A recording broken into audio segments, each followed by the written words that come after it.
وإذ تقول للذي أنعم الله عليه وأنعمت عليه أمسك عليك زوجك واتق الله وتخفي في نفسك ما الله مبديه وتخشى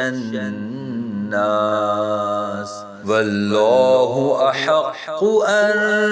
تخشاه فلما قضى زيد منها وطرا